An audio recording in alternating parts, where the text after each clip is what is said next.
Welcome back, Red Spotters! We're back here on Red Spotlight after taking 2 weeks off, as I'm sure a lot of you have come to understand. So many of us have been rather busy. There's been so much to do and so much to see. I myself, last week I was gone for about a week out of the country on my usual trip. This time of year, there was really nothing to discuss. And then, unlike last year, which, commanded a lot of our attention with Obi-Wan Kenobi, there really wasn't anything out this Memorial Weekend that was worth our attention. So we just didn't have a show that week, but hey, we're here. I'm joined this time by David Francisco, and we're going to talk about a movie that, thankfully, a lot of people right now are not just watching, but responding rather positively to. And this is Spider-Man Across the Spider-Verse, the sequel, of course, to what is already a 5-year-old movie, if you can even believe that. And so that is what we're going to be spending most of our conversation today on Red Spotlight number 446. Before we get to any of that, I'm really trying to parcel through some things here that we haven't gotten to. As far as like what's been going on in the movie world, right? So much is, as far as like new developments are not being announced because of, there's a strike going on. But as far as like some interesting tidbits or just, stories that have come out is The Little Mermaid. The live action quote unquote remake of The Little Mermaid is not performing that well. Compared to what the other Renaissance remakes in particular have, or I should say are known for doing. So at this point, with like 2 weeks in, it's very likely not going to get anywhere close to grossing $1 billion worldwide, which Beauty and the Beast, Lion King, Aladdin, and lest we forget, both The Jungle Book and Tim Burton's Alice in Wonderland were able to accomplish. So you're telling me The Little Mermaid can't do that? Mm-hmm. Well, there's a lot of things happening with this particular movie, but I don't know, maybe you can also have this kind of perspective as well, but to me, that would suggest that there seeming to be the law of diminishing returns is taking its effect on these movies, right? I don't know how else you would explain that of all the things, Little Mermaid just wouldn't be able to crack that $1 billion, threshold that these other films have done. But I think that's not really much of a surprise, because I think you and I particularly felt the lack of enthusiasm for this movie. Mm-hmm. It's doing okay. By even some measures, it's doing good. But based on what I would think that the people who greenlit this movie in the first place, Disney, I don't think this is doing anywhere near as good as they thought they would. And I think the bigger story, more than Little Mermaid, is how Disney is just like they're having a tough year. They are having a real tough year, because this one hit right here was pretty much the easiest money they could have made all year long, and it's not hitting. It's just not connecting. The film right now that's connected with audiences was Guardians 3, and based on how it's doing, it's very likely going to finish its global run in the $800 million range, which is honestly pretty great. It's on par with how Guardians 2 performed, so it's not like it lost anything. To be clear, none of the Guardians films have ever reached $1 billion, interestingly enough. So that's about the only thing they can really point to, because I'm sure you've seen some of the stuff I've sent over to you, David, that is already like, I know tracking has been off this year, but Elemental's not tracking so hot. Like, it's looking at maybe $50 million in its opening weekend. And so I feel like you feel it in the air that there's another Pixar / Disney animation bomb coming their way, which is terrible.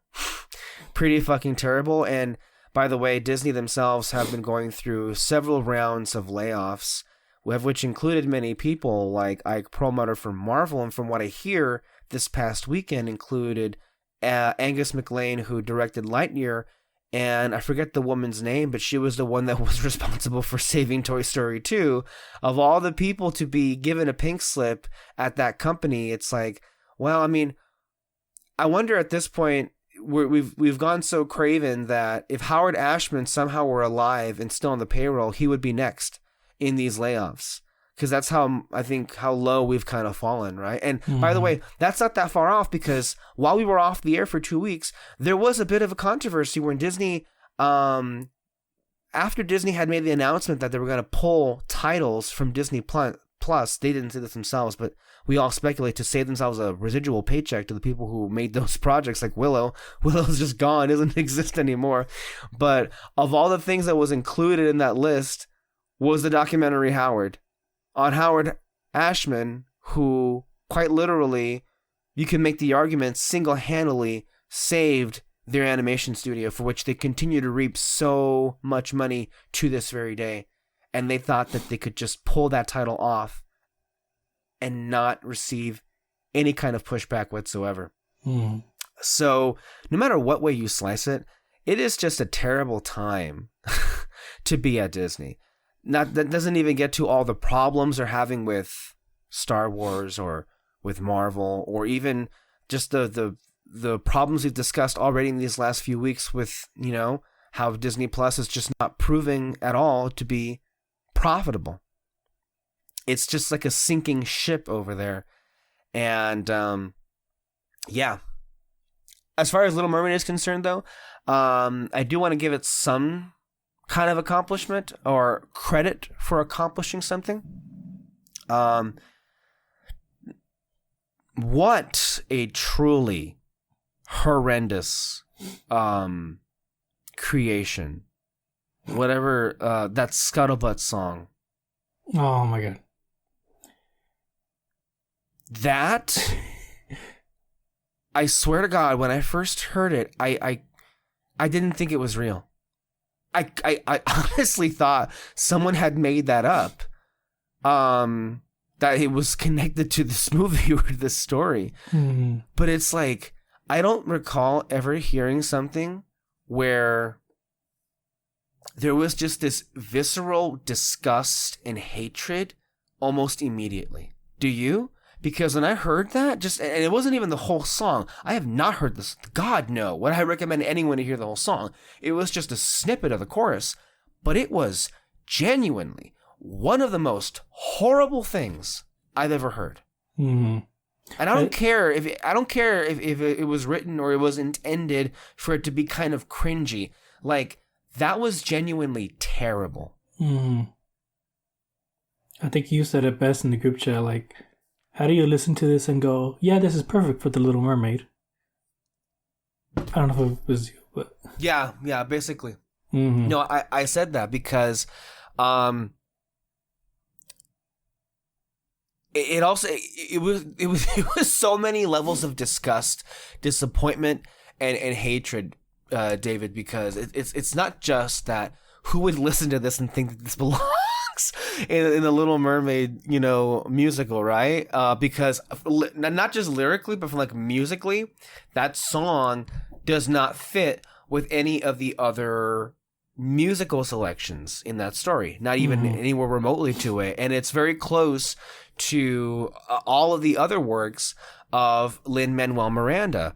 Almost to even a parody. You know how a lot of people right now, they're saying that Elemental itself looks like a parody of a Pixar film.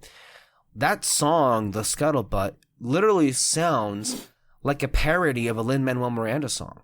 Like, really? Because it's the same thing. Like, dude, it's the same thing. It's like, it's even more gross when you think about it, because it's like Lin-Manuel like thought, hey, let me just write a Lin-Manuel Miranda song to The Little Mermaid. It doesn't fit. Like it's like you're listening to a soundtrack of that musical, and then all of a sudden you hear some reject song from Hamilton in the middle of it. Like, that is so foreign. That is so alien to what is supposed to belong in that story. Let alone the idea that it's just genuinely like, it's almost as bad as listening to nails on a chalkboard when you literally wrote that song with, of all people, Awkwafina, not a singer by the way, in mind, Awkwafina portraying Scuttle. Where part of the lyrics is her going squawk, squawk in the most annoying, like ear-deafening way imaginable. Mm-hmm.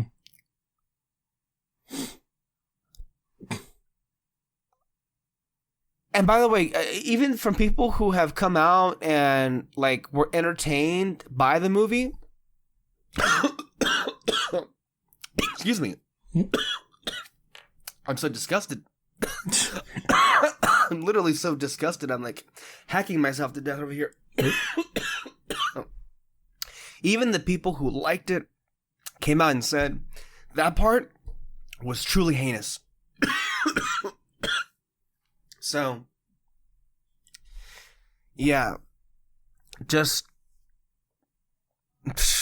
I don't even know what other song it was.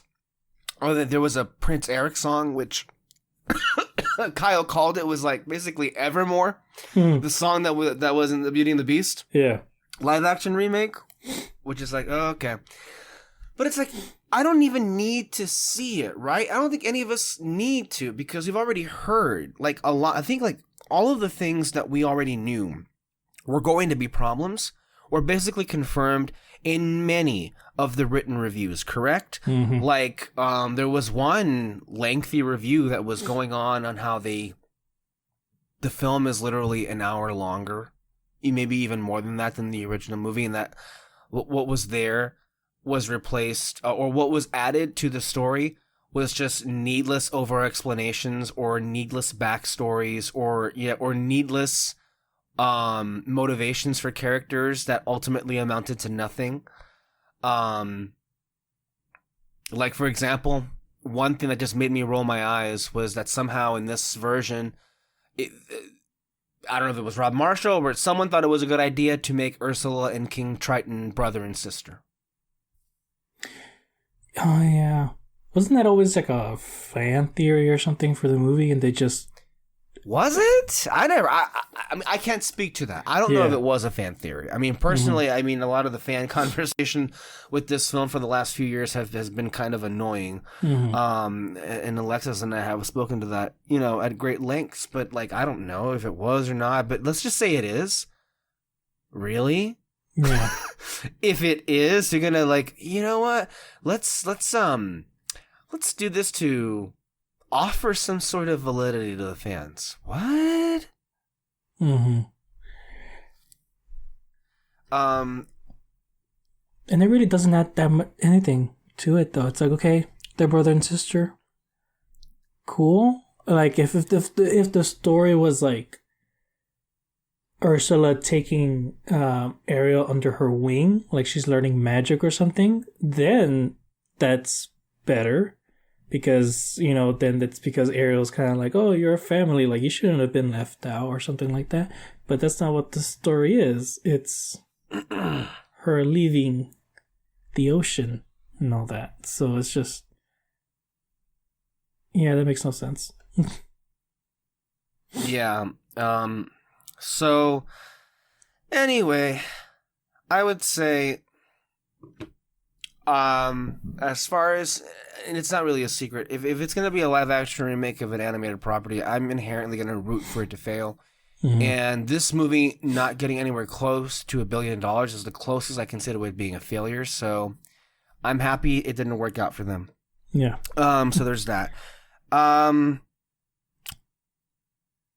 There's not really been any movement on anything else that I can relatively think of, but Um,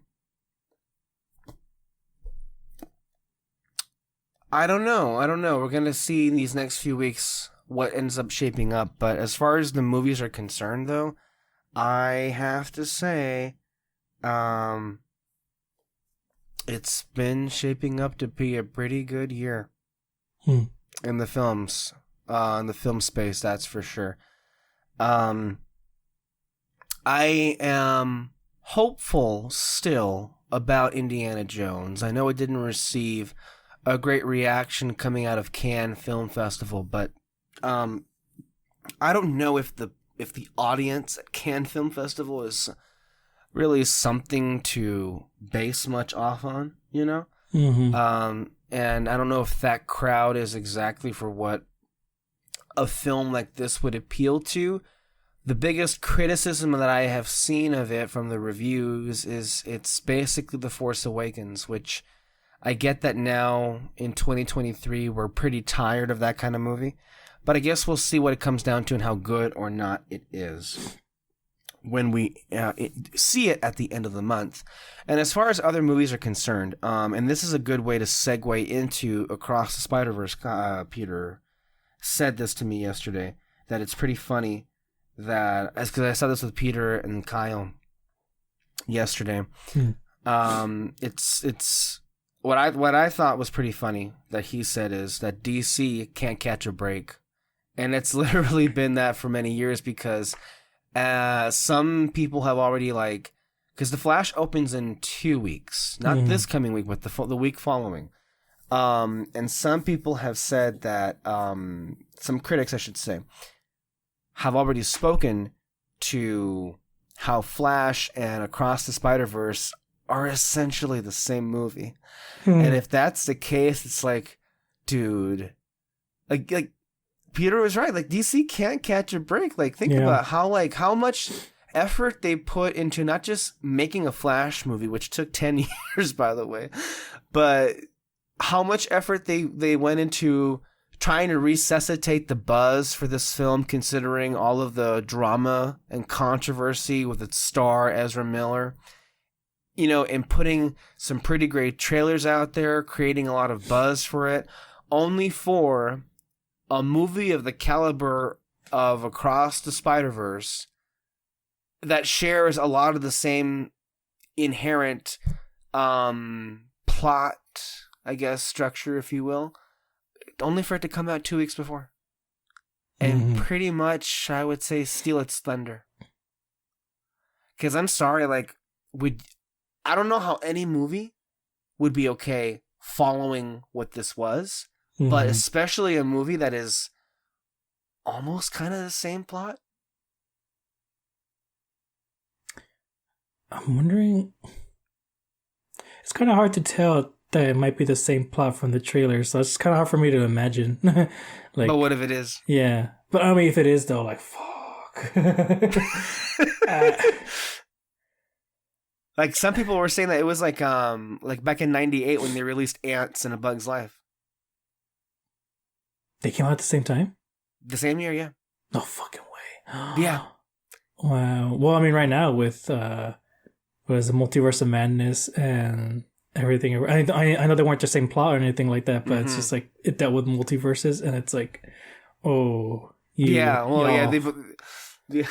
Well, one ended up winning Best Picture, the other did not. That should tell you everything right there off the bat. Yeah. But I gotta say, David, there was a lot of moments in Across the Spider-Verse, and I guess this is now where we're going to be transitioning into just general talk about it, and then we'll get into the synopsis and our, more in-depth, thoughts on it. But just to speak, rather broadly on it, there were a lot of moments in the film that reminded me about Multiverse of Madness. Only, of course, in this instance, this is the good version of it, right? Because it actually seems to be clicking and working and rooted in themes and arcs and actual interesting, characters going on. Because, there are quite a bit of similarities. With Across the Spider-Verse, there is the Spider Society. With Multiverse of Madness, there is the God. What are they called again? The Illuminati. The Illuminati. With the villains in both of those films have an ability to hop from one place to the other. I do want to say at this point, if you haven't seen this film, for anybody who is listening, I would first of all strongly suggest that you do. Yes. Second of all, at this point going forward, I'm not gonna say big spoilers are gonna happen just yet, because I was gonna say right now that the main villain in Across the Spider-Verse has the ability to like hop from one dimension to the other. Mm-hmm. Some people out there may consider that a big spoiler. I personally don't, but I was gonna say that so did Wanda in Multiverse of Madness. So there are similarities here and there. But just to put that out there for people, that if you want to avoid any kind of information about the film and you haven't seen it yet, stop listening and go watch that movie now, because, and I think someone on Twitter mentioned it today kind of rather succinctly, that so rare is the day that we get to watch a big blockbuster like this and like go into it so cold, and in large part because there were no big leaks or spoilers that got out of it. It's really, really rare that we all got to experience this movie with really having no idea what was actually going to happen. And I feel like it made the experience all the more special. And we're going to talk endlessly to death about this film. But if you couldn't already tell, not that it really surprises David and I think we had some very sky-high expectations for this movie. And I mean, at a bare minimum, I think you and I are of the mind that this is just great. Yeah, for sure. The first film was great and much more than that. And our expectation was that the sequel would be great, if not more than that. And I feel like rather easily, that's the bar that it met. And I would make a pretty decent argument it was able to exceed that bar in a number of different areas. I would say that the first time I saw it was Thursday night, the Thursday night previews, and I had a really positive reaction to it, but it was kind of tempered somewhat because I personally wasn't feeling well. I was a bit under the weather this week, and I try my best, I really do. You can never really be 100% sure, but oftentimes when I'm not feeling 100%, it's really hard to like surrender yourself completely to a film and let its magic work on you the most when you're not feeling great. So I don't want the impression to be made that I didn't have a great reaction to it the first time. No, it's a great fucking movie. I had a pretty great reaction the first time around. But when I walked out, it was a lot to take in. It was a lot to process. And at the moment of me walking away from it, I wasn't entirely sure if what I saw, to me in my mind, was something that I would prefer to the original film, which, grant you, is a high bar to meet. It's a high standard to meet. It doesn't really, and also a hard thing to quantify, because that makes it sound as if it's inferior, which it rather isn't. So I let it kind of sink in with me and marinate, and then yesterday on Saturday, I had the opportunity to not just see it once, but 2 times, because I was actually in San Diego over the weekend, as apparently your sister was also there too. I was there for something else altogether. I had a birthday function to attend, but on my way back, I saw that there was an IMAX screening available for it, and I'm like, you know what? I'm not gonna take the I'm not gonna let this moment pass. I have to. If it's an IMAX screening, I mean, and saw it that, and then later on in the day, I came back home to see it with Kyle and Peter for their first times watching the film. And I have seen it now a combined 3 times. Nice. I've seen it. And if that doesn't alone, I would say communicate to you that this is something to see. Yesterday, both of my screenings, when that screen cut to black Mm-hmm. and there was to be continued, there was just thunderous applause and cheers from everyone in both of those screenings. It was electric. Like, I don't think I can... Like, it's hard to think of a movie where people were so into it and as much into it as it was crescendoing to its finale / cliffhanger. To me, that is truly the mark of something special. Mm-hmm. And let's go ahead and get into this. Spider-Man Across the Spider-Verse. Of course, this comes to us from the minds of Phil Lord and Chris Miller, but our directors this time around are Joaquim Dos Santos, Justin K. Thompson, and Kemp Powers. And our synopsis here, provided to us by, of course, our non-sponsor, Letterboxd.com. Mm-hmm. It's how you wear the mask that matters. After reuniting with Gwen Stacy, Miles Morales, Brooklyn's full-time friendly neighborhood Spider-Man, is catapulted across the multiverse, where he encounters a team of spider people charged with protecting its very existence. But when the heroes clash on how to handle a new threat, Miles finds himself pitted against the other spiders and must redefine what it means to be a hero so he can save the people he loves most. I really like that beginning part of it. It's how you wear the mask. Like, holy shit, that actually, like, that's a good way to explain it, actually. Right, it's how you wear the mask that matters. That's a great little tagline that they had in there. Look, as I've mentioned previously, and I think David can also speak to this. Honestly, both of us can speak to it. If you go back and listen to the archive, we have a relatively recent audio commentary on Into the Spider-Verse, I believe from the 2020 COVID pandemic quarantine era. So if you want to go back into those, I don't even want to call them diaries, I don't know. Anyway, it was a really interesting conversation. But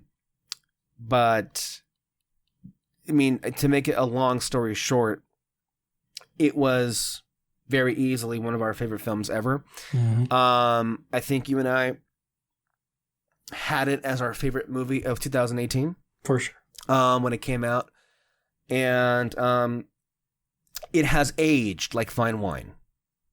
I saw it a few weeks ago just to prepare for the film. Mm-hmm. I mentioned it, and I also saw it technically speaking twice this past weekend, because I actually was at a bowling place. They call it Bolero at Chula Vista, and there were a whole bunch of screens. Some were playing music videos, some were showing sporting events, but interestingly enough, one of them was actually playing the movie Into the Spider-Verse. That's funny. Just there, and it's funny how it was just like that movie was following me the entire weekend. Mm-hmm. On Friday, for my class, I actually showed that movie Into the Spider-Verse and was so happy to see that they were very, very, very into it. So, I mean, go ahead. I actually only got to half of the first movie today with my dad. He was watching it for the first time, and I was really liking his reaction. I really didn't think he was going to get that into it, but he was like, but we got halfway into it, but then he had to take a nap. And he was like, this is actually really, really good. Yeah. So I was like, fuck yes. And I rewatched it, the second one today, like a few hours, like an hour before starting this podcast. Ooh, man. Yeah, it is very rewatchable, and I feel like the quality of the film definitely speaks for itself. I mean, a lot has already been written about and talked about that the first film in its box office run, which, by the way, came out in a very crowded space. It was competing against Aquaman, Bumblebee, Mary Poppins back in December 2018. And it only made around $300 and some million worldwide. That's not a lot for either an animated film or a Spider-Man film to make. But in the 5 years that it has been on Netflix, it has built an audience. It has built a fan base. And I feel like the opening that the sequel has had this past weekend really speaks to that, because as of this moment, as far as the summer box office. Technically speaking, Mario does have a higher opening total, but as far as an opening weekend, Spider-Man Into the Spider-Verse is right now the crowning achievement at number 1, opening to $121 million, which, by the way, exceeds expectations as far as tracking. It was looking at to be around 90, but coming in at $121 million, where I believe the first film opened somewhere in the $30 million range. There have been... First of all, there's a lot of things that are quite staggering about that total number. I believe it was mentioned earlier in our chat, someone had posted that in a single weekend, Across the Spider-Verse has already made as much money as half of the total run of Into the Spider-Verse is worldwide box office in a single weekend. And I would even say what's more impressive, and I it's kind of hard because I think all of us were of the mind that Guardians 3 had a really low opening for Guardians because of, I think all of us, and I want to say it's kind of been a consensus at this point that Marvel Studios' lackluster track record really contributed to bringing down the Guardians, that it only opened to $110 million. But still, Spider-Man Across the Spider-Verse opened to more than the third and final Guardians of the Galaxy. I mean... Mm-hmm. No, I mean, that's just...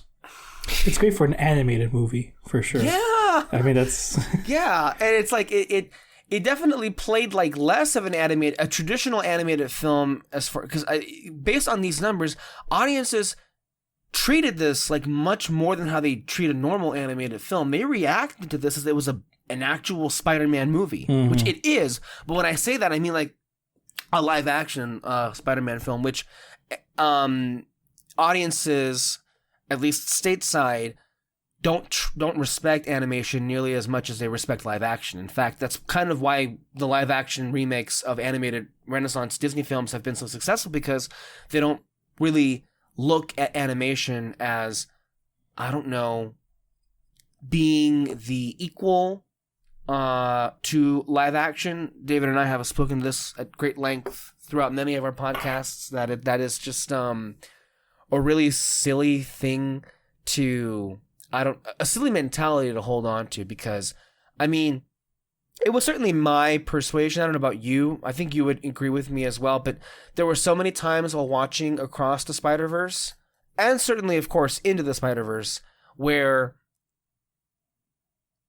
it doesn't even matter like what they think or what they could do for a live action movie.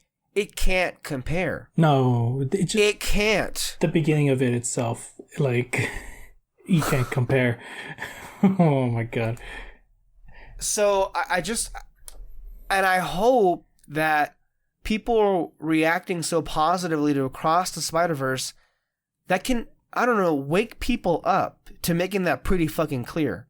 That, I'm sorry, that the superior medium is animation. For a lot of reasons, but this movie is a pretty big reason. Like, and I know that there's already a lot of hyperbole going on around it, but I mean, it's pretty, I would say, unanimous in the thought out there that Across the Spider-Verse is quite easily not just one of the best sequels ever, not just one of the best animated movies ever, not just one of the best comic book movie ever, but just one of the best movies ever.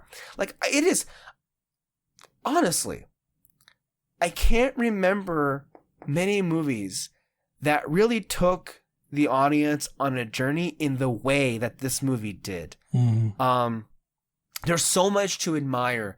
There's so much to just gush about this film. And we'll speak to it as broadly as we can.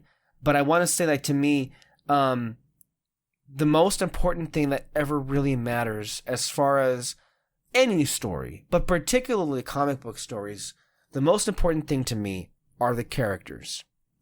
And I feel like the best way to showcase a character in a big film like this are, giving them an arc, but a really meaningful arc that, actually makes them, it gives them tough choices. Peter has gone on long about how Marvel Studios films and their characters never really have it that hard. They never really have to, they're never presented with a hard or difficult choice. Mm-hmm. That being said, as he also says, in large part for them not having difficult choices, they also don't have that much to distinguish themselves from one another, aside from them just being likable personalities. Yeah. And not fully fledged characters.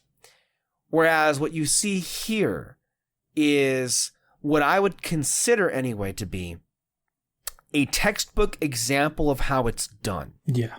Because while very much this film was intended with being a part one, sure, you could say that. As far as plot is concerned, that very much is the case. But then again, what do I always say? The least interesting thing is plot. To me, the most interesting thing is character. Mm-hmm. And this film had complete arcs for really our two main characters here. Because as much as this is a Miles Morales movie, this is also kind of a Gwen Stacy movie. I mean, we open the film with her, and we also close the film with her. Like, she has the opening shot and she has the closing shot in this movie, Mm-hmm. which I would say did take some people by surprise how much this was her movie as well. Yeah. You can make the argument she's kind of a co-lead here, with how much she has to do and how much she goes through and how much her personal struggles and arc is linked with what Miles goes through, particularly with the familial aspects with both of their parents. I felt that not only was a home run as far as Miles and Gwen are concerned, but it really, I feel, puts just about every other movie in existence to shame, with how it was able to really hone in on that and really drive home not just those arcs, but also just litter the film with so much themes, and emotion, and just genuinely, I would say that the film is a feat. The film is something that you kind of have to see to believe how well it works. Mm-hmm. If you read this movie on paper, it almost just seems like destined to fail, like with like all of what goes on. The art, just this film is art, as people are saying. But just the number of times I was just like sitting back in my seat, just taking in the scenery of what actually seemed like paintings. All of the wonderful side characters were fun, but I have to say, again, also showing you where the film's priorities really lied. The parents, all the parents get a lot of time to shine here. Mm-hmm. Particularly Miles' parents, I think were just like standouts, absolute standouts. And look, this film incorporating as many different animation styles, the fact that they were able to pull it off. But this is genuinely one of the best looking movies ever made. For sure. For only $100 million. This only cost $100 million. And film, as Peter always says, being a visual medium, this one already is one of the best looking ones ever made. Daniel Pemberton's score is legendary. Oh my god. Fucking legendary. I was listening to that all day long today. The whole soundtrack and every single track I can pinpoint exactly where in the film that song is or that track plays, Mm-hmm. and I'm reliving the movie in my head. Is how great it is. For sure. And it's also for me like it's really hard for me to like pay attention to the score as I'm watching the movie, especially for the first time, because like I'm mostly just paying attention to the visuals and dialogue of it. The score kind of the story. The score kind of like just doesn't get into my mind as much. But this one though, well, for one thing though, this movie, I don't know if you had the same problem, and I saw that people were having this problem, but they can barely hear the dialogue in the movie because the score was just like blasting. So that probably helped. But this one though, I am so paying attention to like the themes of the characters and how some of them are like blending into one another, because like it's a teamwork that's happening in that moment, and you're just kind of like, fuck, how are you doing this? Truly, how are you doing this is kind of the perfect way to kind of put the level that this is operating as. To me, what I also appreciated about this film was that it wasn't it didn't solely exist, or I would say it wasn't solely interested in the big spectacle, which, by the way, there was plenty of that, and that delivered. Like, you're talking about some of that, I would say quite easily, some of the best animation ever made. In so many of the action sequences, for sure. That, again, in a lot of these action sequences, one of my favorite ones was I believe it was, you can call it, I think you can say it was the concluding part of the second act. It involved the train, and that music was building up, and as far as, look, it all worked well, but you get what I'm saying. Mm-hmm. What I mean is also that this film took the time to sit with its characters. It took the time. Like, there was a lot of moments, particularly in the beginning in the beginning half of the movie, where it just like, and you noticed it because there was moments of silence where you're sitting with the characters and you're watching them. Like, there are two moments where you're kind of waiting for someone to talk, where both of which involve Miles and his parents. The first one involved his father after Spot got away the first time, and they're in I would say the ruins of the Alchemex area, and that scenery is just so beautiful. There's a lot of blue reflection going off, and it just kind of sits there, and the score is lightly playing in the background, and you're just watching that go, and it's like, I could sit there and watch that for hours, no one even talking. That's how great that was. But then also even more so in the scene with Rio, his mother, on the rooftop, right before he goes and follows Gwen, where he tells her, I can hear you being quiet. So for as much as in your face the movie is, with its animation, with its score, with its action, it very much did remember to have a lot of smaller, intimate moments that, to me, really make a lot of these stories special, and I think are also examples of what is missing from a lot of the mainstream Marvel films these days, where they don't take in the time to have moments like that, much less in a visually interesting, space, which is something else that they don't value at all. Just this morning, I was watching one video essayist talk about and he even himself admitted it wasn't even fair to do this, but he had to.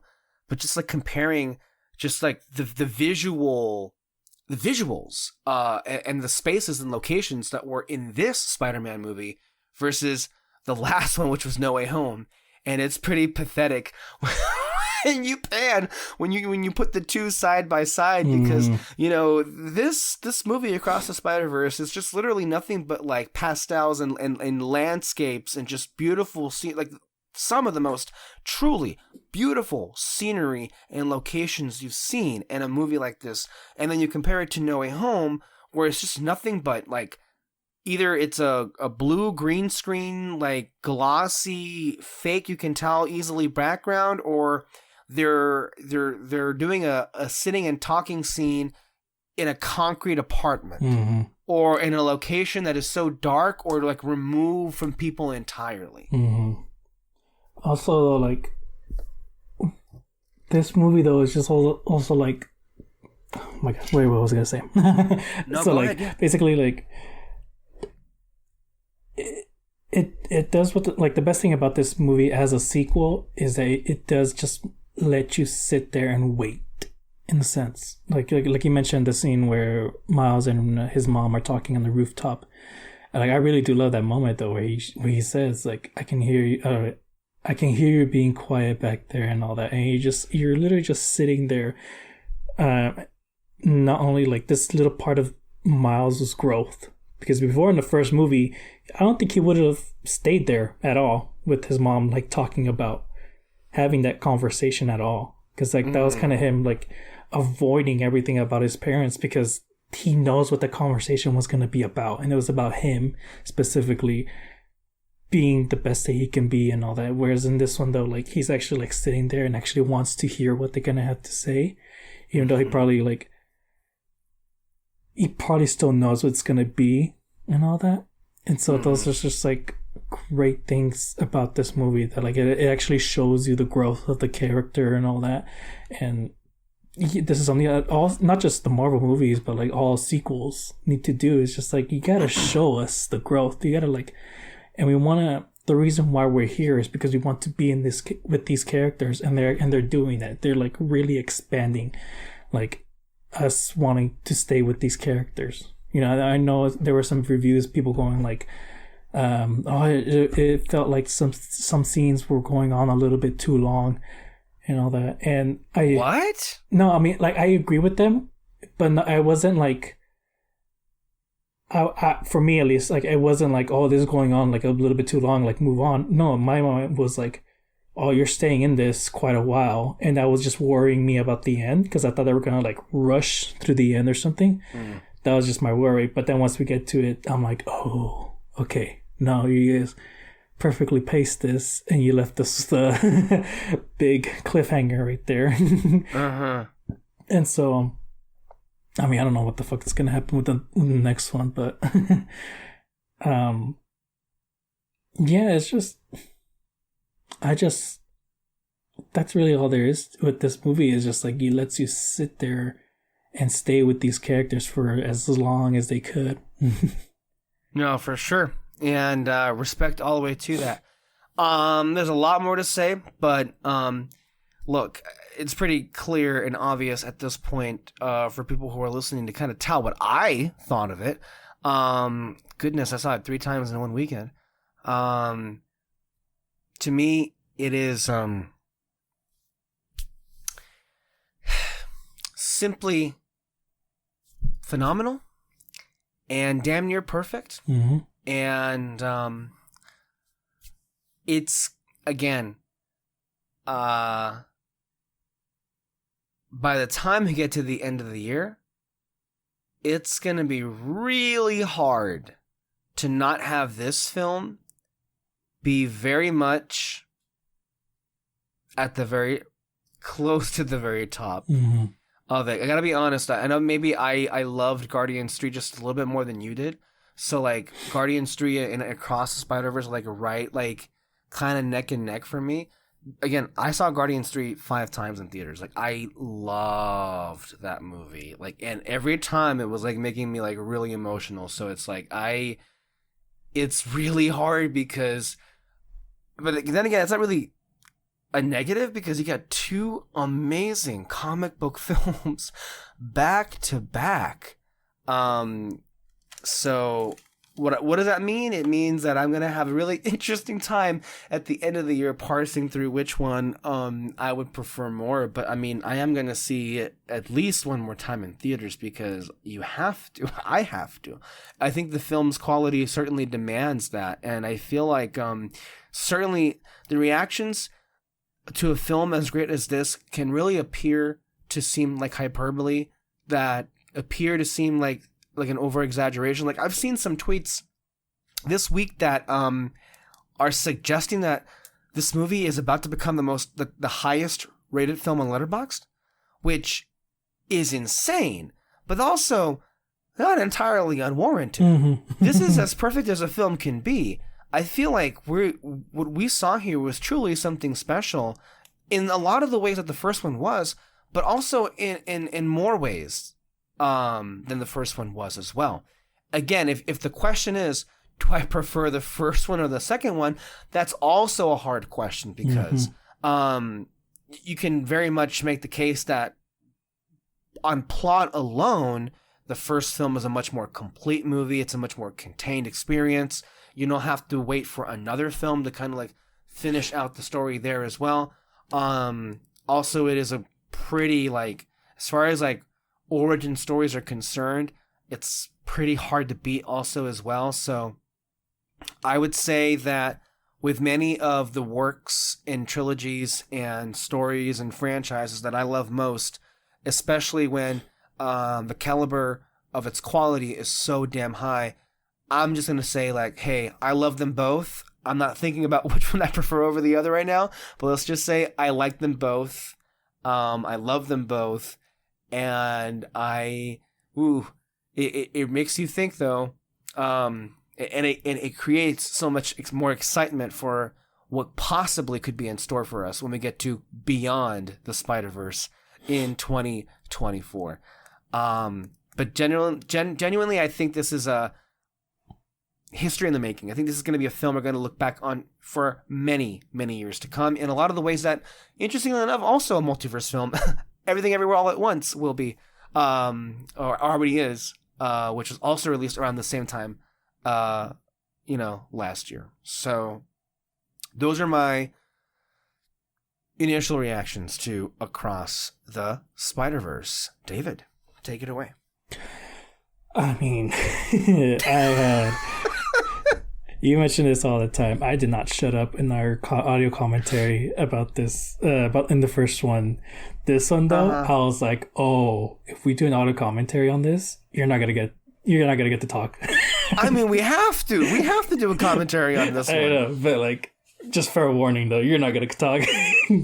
I'm good with it, yeah. But yeah, I just right from the beginning, I'm so glad to just be back into this world, this animated style and everything, and just they brought everything that I expected and then some. I was so excited for all the different animation styles they were gonna bring in. And like I said, I was happy to be back with these characters, and we actually got to stay with these characters and kind of just see them how they are now and see how much they've grown, at least with Miles. And just as the movie went on, it was just a ride. I mean, I remember rewatching it. I'm like thinking in my head, like, oh my gosh, you're doing all this. This is great. I understand why you're doing this and all that. And then there's these moments though where I'm just speechless. I'm just like, I'm there. Especially that moment where Miles and Gwen are in the, when they're upside down in that one building. And it's just like, I'm literally speechless. The clock tower scene, to me, I feel like that's up there with, that could be my favorite scene of the film, just for obviously its simplicity, but I mean, like Kyle, I overheard in the theater was like damn, like, or I think he said like either damn or wow, but either way it was like, yeah, it's wow, wow. That's what you have to say when you see what that was. It's beautiful. And and I mean, it just kept building and building, and I'm just so surprised that they actually pulled this off and all. Like, I don't know, I really didn't know what to expect from this movie. But I'm just glad that like I just had those fun moments again with this in this movie, and just and actually I know what I'm trying to say.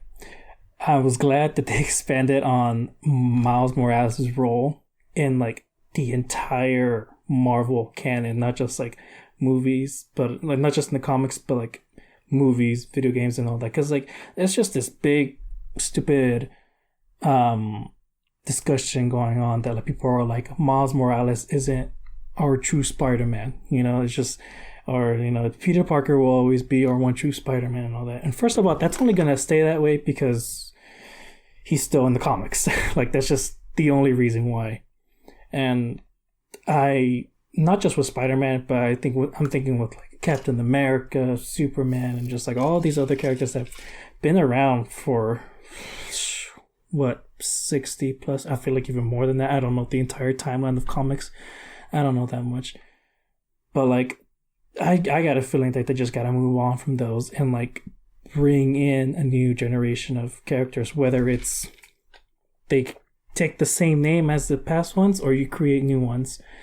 And to me, I mean, I've mentioned this before, Spider-Man, Tobey Maguire's Spider-Man, I've only ever seen the movies. I've never read the comics.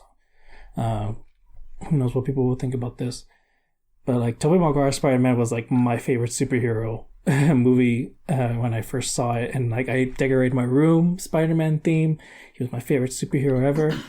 And then ever since Into the Spider-Verse, Miles has become my favorite. Just, I mean, I don't know what it is exactly about him that I connect with him. And he's just as Peter. I think Peter, if he were here, he would say something so glib as, "So you're saying that black people are better than white people?"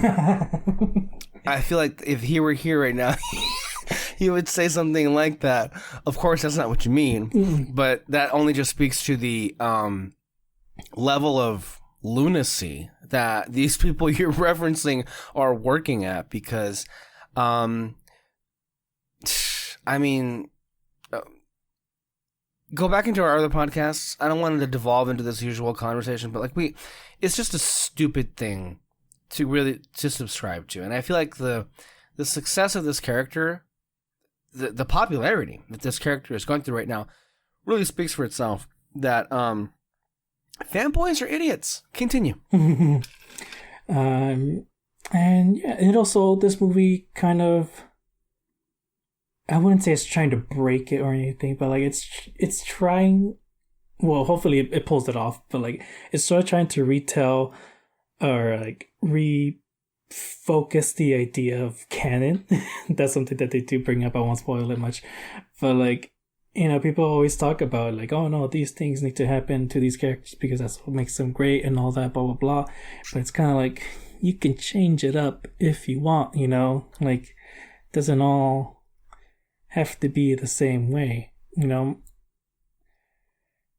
so it's just this movie's really trying to push what it means to like create a superhero, especially nowadays where like again you've had some characters for decades and decades and decades, and now people are kind of like, oh, comic books are going down. And it's like, yeah, because these things have been going on for decades. People are running out of fucking ideas on what to do with these characters, so make new ones.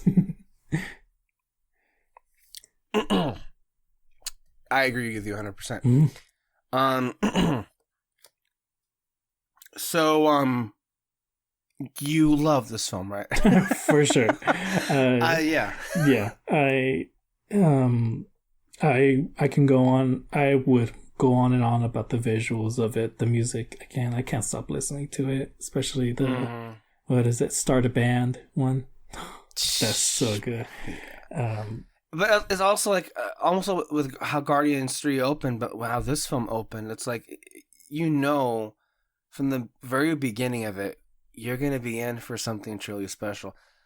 Peter also felt that same way that he said that he knew this movie was going to be great when they actually cut to the opening credits, which was after the prologue. It was a long prologue, which was Gwen Stacy and then her meeting Miguel O'Hara and then her leaving with them. And then it cut to the opening titles, and then we get to Miles Morales. Mm-hmm. So that was pretty great way to open the film. I want to actually read some reactions here from people who I actually think are great stewards of great film and great comic book films. Okay, this is from Bailey. Bailey Parkinson, I believe, is it Loverboy is his Twitter handle. He has a great, that's I mentioned him before, but he's got great videos too. He's an Aussie.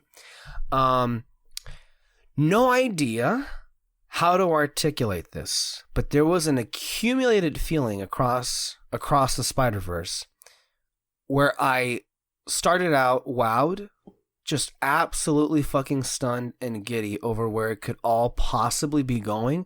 And by the end, I was, well, I guess almost numb. Not in a bad way. God, no. It was something else. This was so much artistry, so much craft, so much invention and action and emotion that it kind of just ground me down until I was in some fugue state where the only thing that had ever or would ever exist was across the Spider-Verse, and I was nothing but a vessel it was moving through. It practically melted my brain so hard within the first few frames that I had to just accept it was going to take 1,000 viewings to absorb the magnitude of the achievement in front of me. Holy shit, man. Holy shit.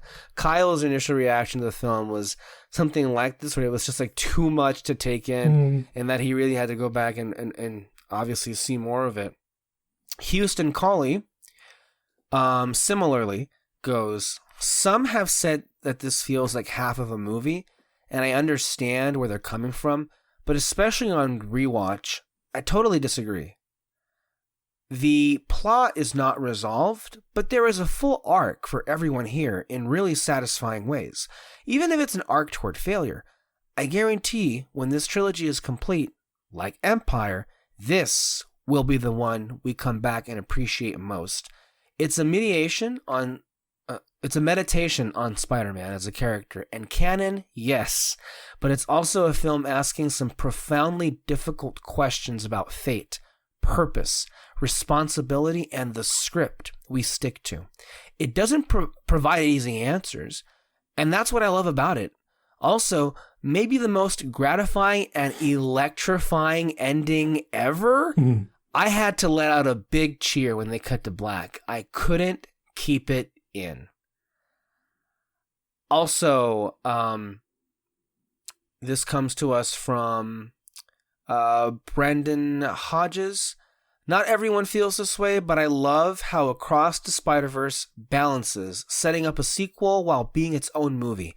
Miles and Gwen have tidy and concluding arcs with genuine growth as it still ends on a true cliffhanger. It's among the best parts. It's among the best part ones I've ever. Among the best part ones I've ever seen. I keep reading Across the Spider-Verse only feels like half a movie, and to an extent that's true, but there are core arcs, especially the parallel narratives of Miles and Gwen, dealing with their identity and strife with parents, that gets largely resolved here. It's elegant.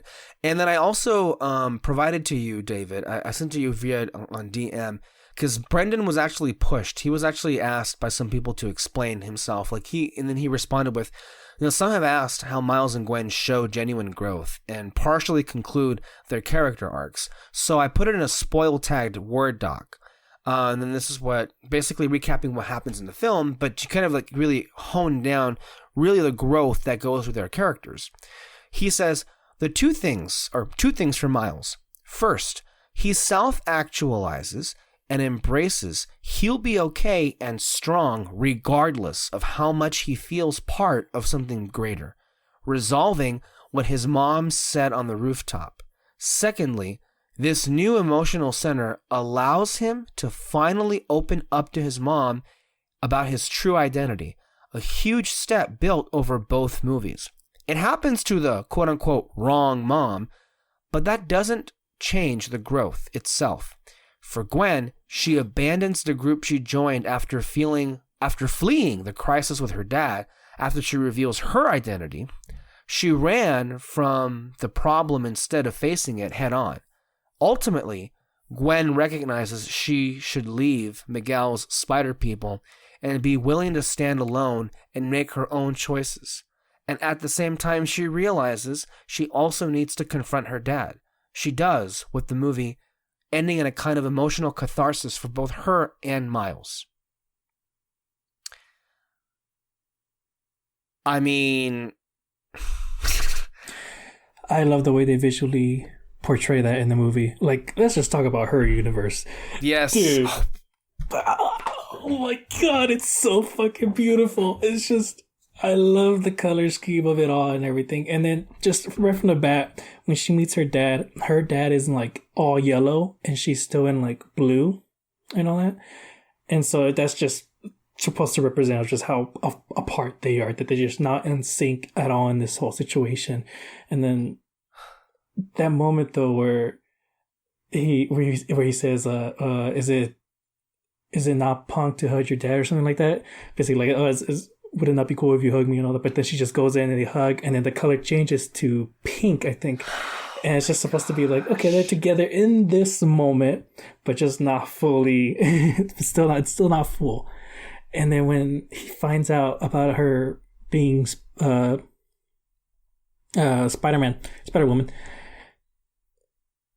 what were the colors like? I know she was turning back into blue, but then I think he was red, maybe like his body was red, but the background, everything was turning. I remember now. It was everything turning red. He was red, but then behind him it was yellow, and then it cuts to goes to Gwen, but then cuts back to him, and it's just a white line in the middle, showing like he is split in that moment of like, what the fuck do I do? You know? And I can't remember what the colors like changed after that, but like basically though they were just in complete opposite sections where he was about to arrest her and all that, and it's like, holy shit. You know? And the first time I watched it, I was kind of I had like a little complaint in her universe in the background. Like it just kept changing over and over. Every frame almost. Yeah, every frame just kept changing, and I was like, oh, I think this might be a little bit too much. But then like once I started to realize like what they were doing, once I really started, like when I rewatched it and I analyzed it, I was like, oh, I'm loving this. you guys are fucking killing it in this moment. And then towards the end of it, her and her dad are talking, and I loved it. He was still yellow. And then she's giving her speech of like, I don't know what to do. Like, I'm so alone in this and blah, blah, blah. And in the middle of it, which she mentions later on, in the middle of it, he goes blue, which is her color. And then at the end of her speech, she goes, I quit the force. She's like, when? About halfway through your speech. And you literally see it. I was like, damn, that's fucking awesome. Just, oh my god, I love it. You can't do that. You can't do that with live action. I mean, you probably can, but like it wouldn't have been the same impact. I mean, talk about using the medium to its full potential, its fullest potential. No, those sequences, and I mean, they certainly do speak for themselves, and I'm with you with what you were saying, but it was, talk about taking it to a whole other level with having, you know, the animation, like, or the colors, shall we say, of the palette change from frame to frame, but not just because they can do it, but to also communicate the fluidity that's going on in that scene between those characters. That's why, as we keep saying, film is a visual medium. And you are using literally all of the tools at your disposal to, as best you can, execute that sequence. But you are so right. Her world, especially, is one of the best looking ones. And honestly, a film filled with nothing but best looking universes and places. Yeah, I remember back in our talk of Into the Spider-Verse, because we saw like a few glimpses of her world in the first film. But here, I mean, we practically spend the entirety of the prologue of this movie in that world. And I mean, I gotta just say, like, I'm just so in love with how it opens, you know, where it's also a very traditional, like, Spider-Man movie, like, opening, like the Tom Holland movies, MCU films notwithstanding. If you go back and look at the Raimi movies, like the sequels, Spider-Man 2 and Spider-Man 3, they each began with like a little animated like recap of the previous story. Mm-hmm. And so did this one, which we have Gwen here telling us the story of, Miles Morales, but then also her own story, which we knew of to an extent. We got a glimpse of in the first, Into the Spider-Verse, but here we get the whole backstory. It's actually visualized and we can see it. Mm-hmm.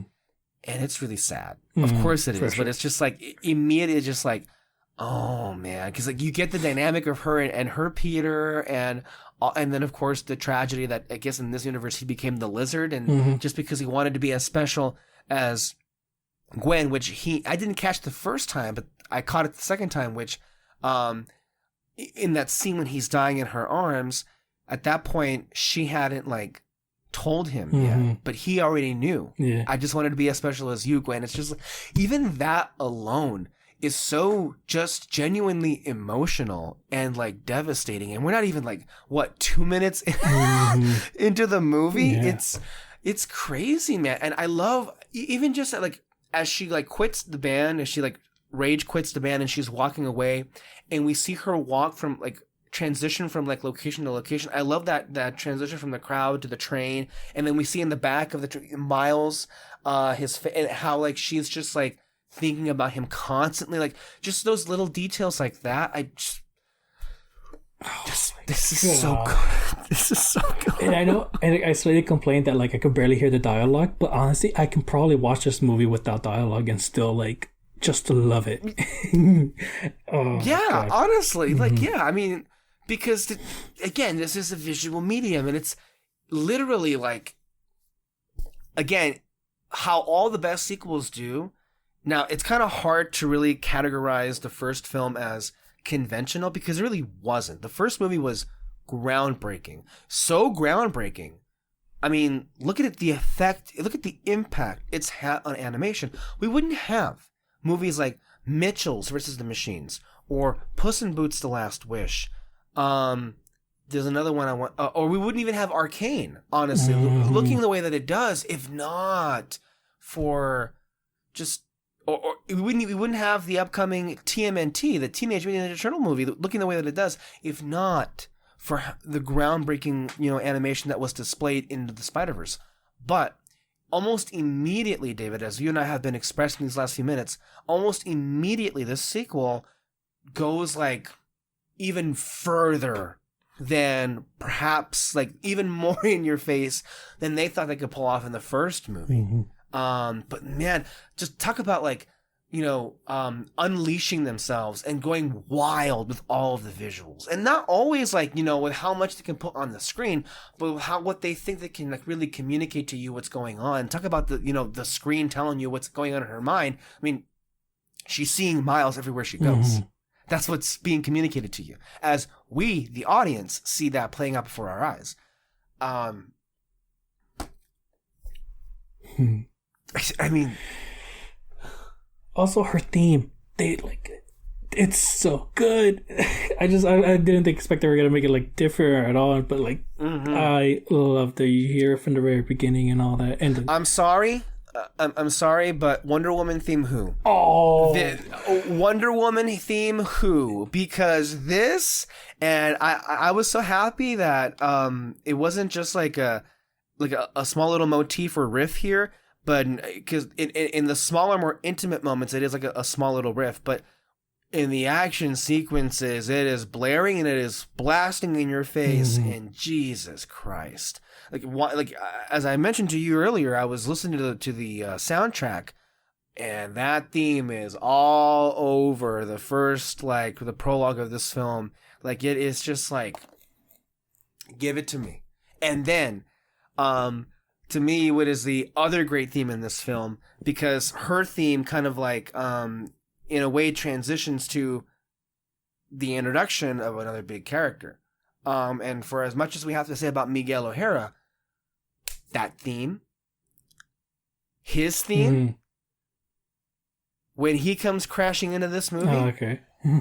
But do you know anything about me? No, Do you know what, actually, oh, I haven't. okay, you don't know. Then I'm gonna play it right now because no, you have. So for as good as the Prowler theme was in the first movie, and by the way, that Prowler theme is so good. I mentioned to you earlier that I had shown the film in my class. One of the students was talking to me about something, and then they were a little scared because Prowler theme played in the background. Just that's scary. That's great. No, but I'm talking about this theme. I think you'll recognize it almost immediately. Oh, okay. That's the Miguel O'Hara theme. And it's all over this film. And it's so futuristic, but yet so mysterious that I love it. Yeah. Honestly. And what I love about Miguel's character, though, I wouldn't consider in the prologue scene his introduction. His introduction is when they make it to Nueva York. That's true. Because and I love the way they showed it because on all the other Spider-Man, it was just like, it's my name is blah blah blah, and I'm this York's Spider-Man. Like, but it's like they're hyped, they're excited, like they really want to like introduce themselves in a fun way. But then Miguel O'Hara's, my name is Miguel O'Hara. I'm from the year 2099. And it's just like, it's just so bleak and depressing, like the way he introduces himself and all that. And I'm like, fuck, that's so good. In such stark contrast to all of the other Spider-Man introductions. Yeah. That's true. I mean, they do a little bit, I think, in his introduction scene, when he first shows up to catch the Vulture, they do a little bit like Miguel O'Hara very quickly, and then they just move on. But they don't really dwell on it. Like, you don't get the actual origin of that character until way later on in the movie. When you do get to Nueva York, which, by the way, that was like, how much money did this movie? I know Amy Pascal swears it's $100 million, but just Nueva York alone, look at how massive that was. I'm sorry, guys. Like, you just knew it was gonna be nothing but gushing, but like, seriously, like everything, everywhere you look in the movie is something to take note of. Is something to really appreciate. And while we're on Miguel O'Hara, I mean, look, this isn't just a single out Oscar Isaac, because truly, I feel like the same can be said of the first film, but even also here in the second film. Look, this is truly an example of a story and a movie that fires on all levels and on all cylinders, because, the voice acting they're not exactly any slouches here, or they're lacking at all. Oscar Isaac was amazing. Oh my gosh, he was great.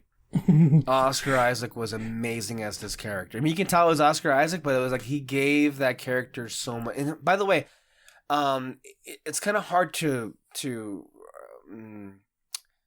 it's not always a great transition from an actor to a voice actor, Like, not every actor can be a voice actor. I feel like if you remember the Marvel series What If, that's a great showcase in how you shouldn't always use the same actor to do voice acting, because it's just not the same thing. A lot of people love to really rub it in voice actors' faces that they can't really, like, do the big screen or the big films. Well, vice versa. If you want to have the mentality, I'm sorry, but some of the actors have no business doing voice acting.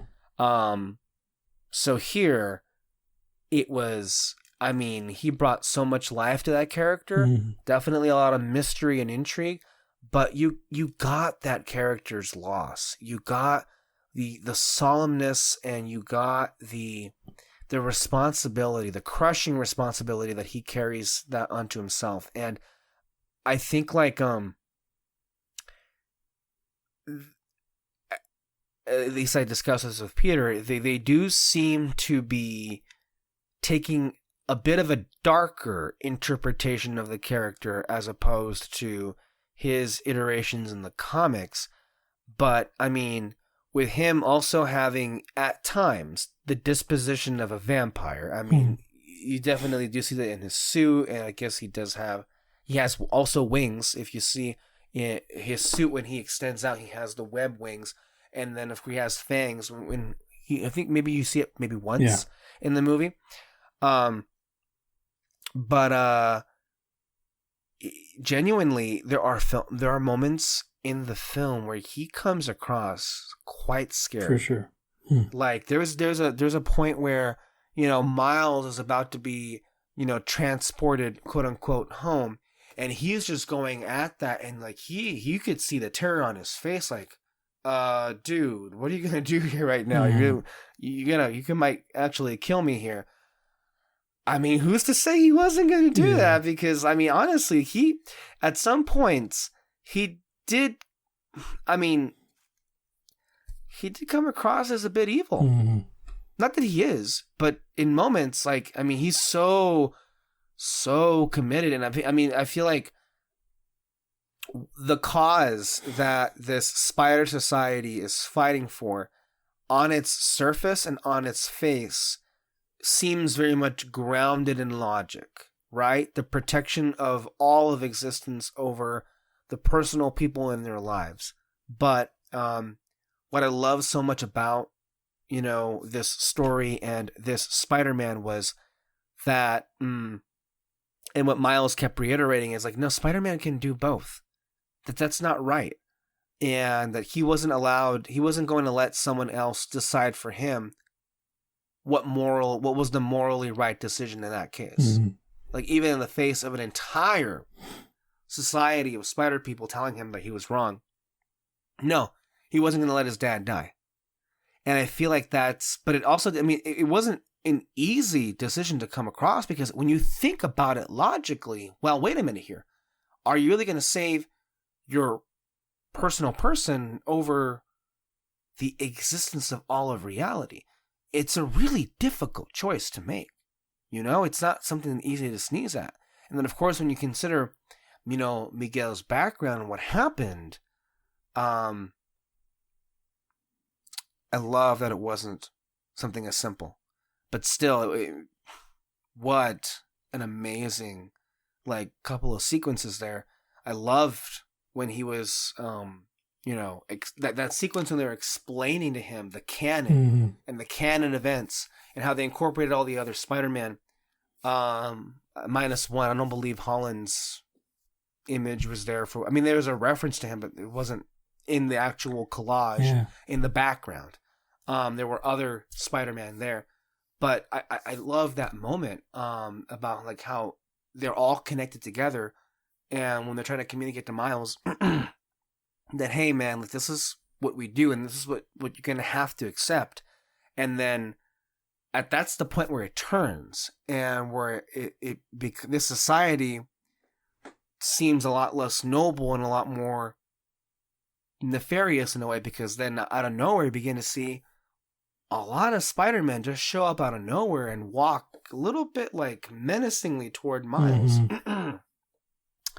It's kind of a shock, and I know in all of my screenings, obviously with it, being a Spidey film and an animated film, there's going to attract a lot of children here. But look, I mean, the children were very into the film, and I know I can only put myself in their place, but I can imagine they were quite shocked in that moment when you have a society of good guys all of a sudden turn on our main character here, on Miles. Honestly. And I mean, as Gwen gets banished, I mean, like, she says to him, we're supposed to be the good guys. And Miguel's like, well, no, we are, but we got to do what we got to do. Mm-hmm. So suck it up and move on. Really am curious to see how this all resolves, because that doesn't even get into, like, I think Miguel O'Hara, I don't know if he's going to be considered a secondary villain in the final film. I don't know if he is going to back off his very extreme hardlineness of to himself. We don't know anything, but lest we forget, the main adversary in here he kind of runs the gamut of how he was in the film, because when we first see Spot in the film, hilarious. And I mean, when we first see him, like, yeah, I think Miles was very accurate in calling him the villain of the week.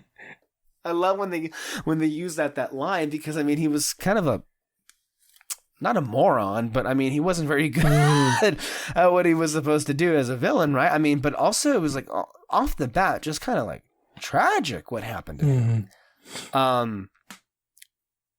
But through the course of the film, he ends up being a little bit more intimidating, or at least more of a threat.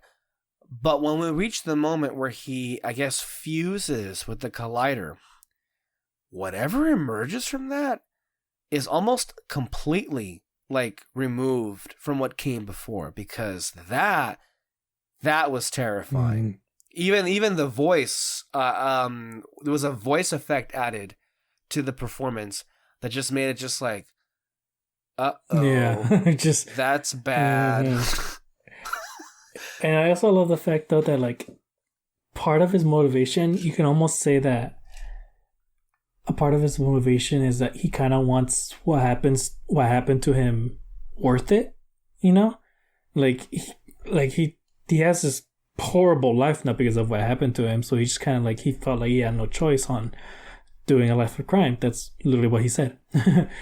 And so like, when even like the number one superhero in that world was like, wow, you're pathetic, he's just kind of like, no, like, this is all I got, man. So you're gonna take me seriously, motherfucker. And so as he just keeps getting stronger and stronger, it's almost like I said, like, he kind of wants his life to have some kind of purpose, you know? And that's actually like the scary part of it all. It's like not so much that like that he is strong enough to destroy the entire multiverse, but like just the fact that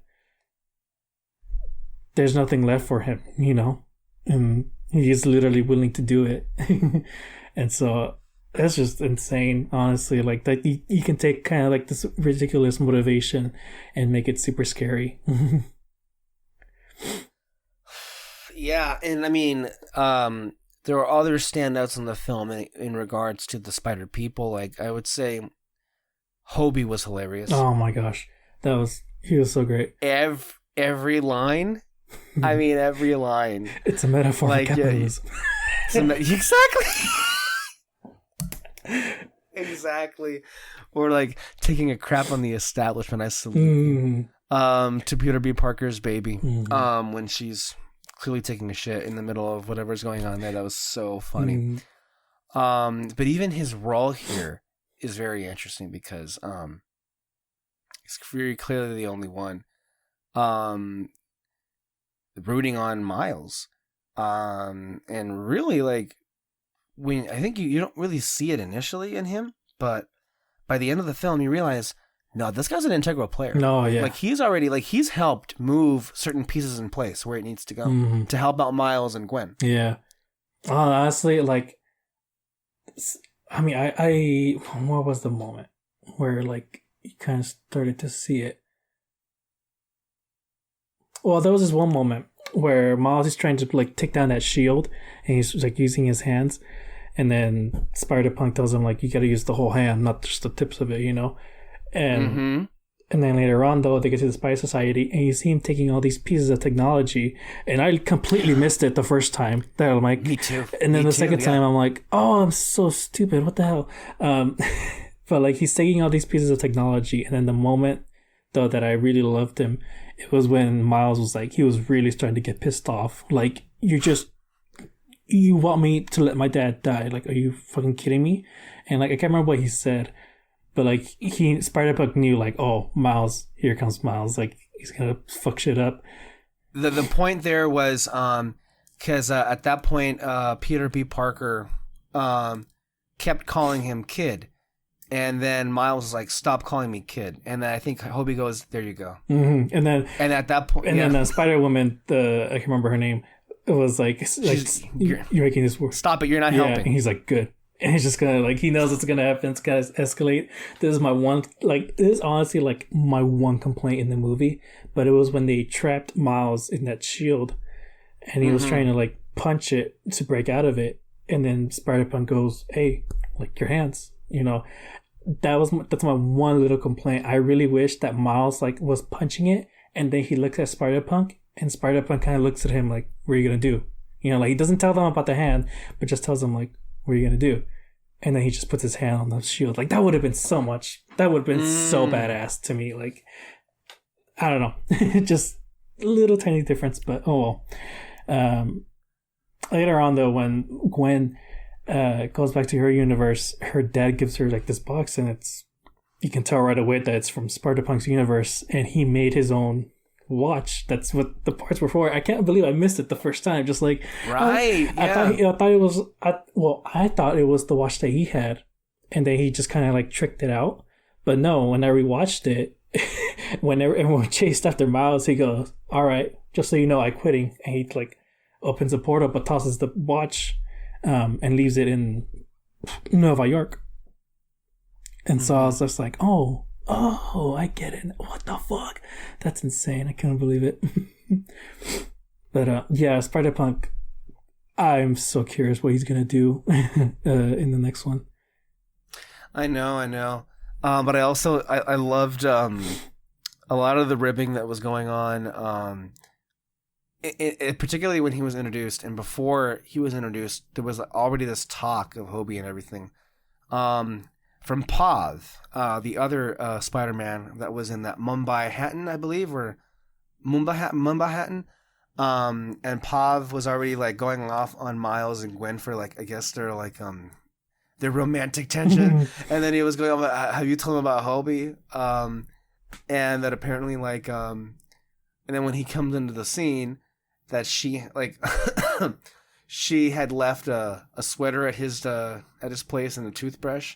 Just I loved all that was going on. And Pav too is actually a pretty fun Spider-Man as well. I love his introduction and his whole world. Yeah, it's it's all chaos, honestly. But I loved all of his lines. It's just like, and I love drinking chai with my mother. And it's like, oh yeah, I love chai tea. What did you say? Chai tea? Or when he goes when Spot says he came here to find on a journey of self-discovery. And then Pav says, so you come to India, don't eat, pray, love me, bro. That was so it's just, and then Spot's just like, oh no, that's not what I meant. And it's just like, yeah, right. That's amazing. Honestly, it's great stuff here. Jeez, dude, this movie. But even then, I loved Miles' diversion of all the spider people, to the point where he reveals at the high point of that action sequence that, well, I was smart enough to do this. And then Miguel like looks down surprised. And that moment when he was like, you know, people keep telling me how my story is supposed to go, but I'm going to do my own thing. And it just like blasts him off and escapes. And even that nod where like Peter B. Parker was like, I guess I taught him how to do that. That was good. That was good stuff there. But what was, and you can tell something was off from the very beginning. But when they go back to the other dimensions, dude. And then, okay, so the first time you were like completely surprised, right? Like for sure. Okay. Yeah. Because when I rewatched it, again, it was that moment of, oh, I'm so stupid. This was never a twist exactly, because I should have caught it sooner. Not just because of the signs of the universe, but when he goes into the machine and it scans him, the computer literally says Earth 42. And we know from the beginning that he's from 1610 or something. Yes, you're right. And so, like, we should have caught that from the beginning. And I'm pretty sure I did, but, like, I just never thought of it. I'm just kind of like, oh, yeah, it's going to take it back to the universe. Well, because so much is happening. Like, do you really have the time to think about the exact, like, universe he comes from when, like, all this shit's going down? For sure. But, like, that, it technically shouldn't have been a surprise for us because, like, they show us right away. It's like he's going to this Earth, not his Earth and all that. And then there's some other stuff within his world, which the biggest one, it was when he puts on the jacket to hide his suit, and the hoodie was purple. Yeah. I didn't catch I that. caught it the second time, dude. Oh shit. Yeah, it just like right away tells you, oh my god, that's Prowler's color. Like, and I feel like that was another one, but I can't remember. There were other clues and hints the whole time, but to me, it didn't register that something was like completely off when Rio had no idea what Spider-Man was. That was the first big one where it's like, okay, what? And then of course it was confirmed later on that like when he was glitching, oh, that made it all the more confirmed that he was in the wrong universe. But the second time I saw it, I realized, apart from the hoodie, as you just mentioned, that was different. One of the first things that Rio says to Miles when she sees him in his room is, "What did you do to your hair?" Oh, I didn't catch that at all. She says that. And then also, again, this is still before, well, not before let me see. Maybe not yet. No, it was right after the glitch, I think. And then Uncle Aaron walks in, and then Aaron says, "You took off your dreads?" Oh, yeah. So there were two different, like, references to Miles' different look. So one was obviously before we found out he was in a universe, and the other one was before another twist happened with the Prowler. But no, there was also, and you go back into the scene where Miles is talking to Rio, and I think like he mentions his father, and Rio, I don't recall exactly what the words that she used, but my understanding is it's that thing that people do when you're talking about a dead person or somebody who's passed, like something like an RIP or a, not necessarily a God bless you, but like, when you're speaking of the dead and then how certain people react about that. Yeah, well, he literally said, I think I know which about where he literally says, "I wish Dad was here to explain it," and she kind of like almost wants to cut him off, like, "Whoa!" I was like, "Don't don't bring that up," And it's like that was definitely one. I caught that the second time, and also this one, actually, we should. I caught this one on the first try, but when she mentioned, it's like, "Oh, is that like a costume that you wear? What is it for Comics Con?" And if you remember in the first one, there's literally no Comic Con in his universe because he's like, "What's Comic Con?" Oh, really? Yeah. Really? I did not know that. Yeah, it was like after Spider-Man gets introduced, and he's like, "Man, there's like a lot of spider people, I guess, and all that." And Peter B. Parker goes, "Just say it for Comic Con or something like that." And he goes, "What's Comic Con?" Miles says, "What's Comic Con?" And so when Rio brings up Comics Con, he's like, and he literally says, "I have no idea what that is." Like that should have been another hint that like he's in another universe, and that was pretty cool. I mean, you can probably say that like one happened during his time, but I don't think so. No, actually, I think if that did happen, it would have been in his beginning when he was like, what did he do? It's like he advertised baby powder and then made an apology about everything. So good. That was so good. Other details I noticed. One was, I think, kind of obvious looking back on it, and one was a bit more subtle. For one, Rio does look a little bit older. I think she might have had some more white hairs. She looked a little bit older, and of course, when Aaron walks in, he looks a lot older than he did in the first film. He has like a white beard, I think. Or not white, but like gray-ish beard. Also, there's one more that I kind of feel is pretty obvious looking back on it. The whole time we're watching this scene of, Miles telling Rio who he is, Spider-Gwen is supposedly looking out the window. But every shot we cut back to has all of the windows in his room, and she's not there. Yeah, like you don't see her. You technically should be able to see her outside the window when it cuts to like Miles inside. You mean? Right. But yeah, we don't see her at all, and it's just because she's not there. That's so good. So there's like, it's just so good the whole time, man. I couldn't believe it. And it's so good how all of this was there in front of your face, and you don't realize it. You don't see it until the moment that they want you to, like, it all fall into place, which is that he's in a very different universe, which they explain, of course, is because the spider blood in his veins came from this universe, which, by the way, on the whole, I thought was a very,